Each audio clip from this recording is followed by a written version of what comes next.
I'm holding a trophy that the medical school gives to its new professors to mark the occasion of their inaugural lecture. Good evening, everybody, and a warm welcome to the first inaugural lecture of 2011. And it's my pleasure to introduce the inaugural this evening, Professor Francis Griffiths.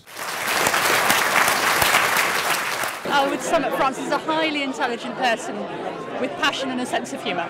Well, I'm delighted to be talking to you all today. I'm very honoured to have so many people here. Thank you. Her professorship is long overdue, so it's fantastic that it's now been awarded by the university.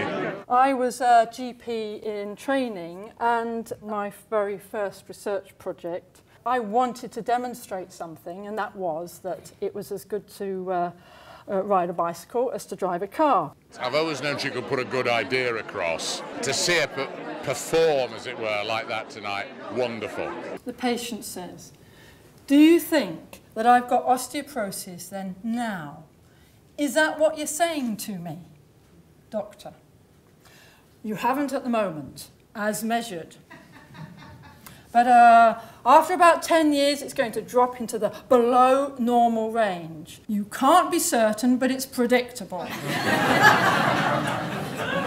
And in our day-to-day work as doctors, we're probably only dimly aware of the effects we're having like this.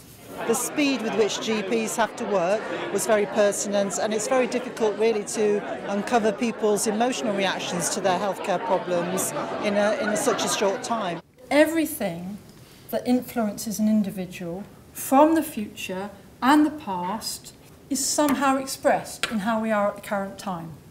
And what we found was that people can move between these categories. Now, Charles, he remained with pain reminders between the first interview and the second, very fearful of his pain. By 12 months, however, he had changed and was resigned and becalmed, saying, "Well, let it settle." There is a tendency to think of medicine entirely in terms of scientific evidence, and actually medicine is both an art and a social science, and that came over very clearly. But is there some way in which we could actually work out what's happening in society that somehow steps outside of time and place? Now, here we come to technology and robots.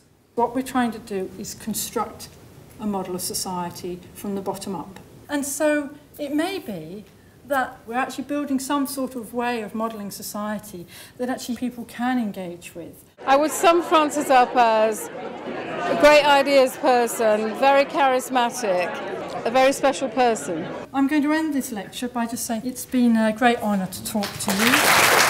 I thought it was very interesting and understandable, so I enjoyed it. There's a lot of stuff in there that I thought I related to, and it was funny, and she made it accessible to everyone, which is great.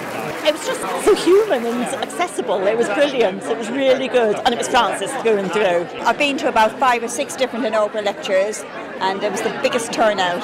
It was lovely. And it's a kind of marker. It's saying you've reached this point in your career and we're all really pleased for you and you deserve it. I just feel overwhelmed, really. It's a great honour, great honour.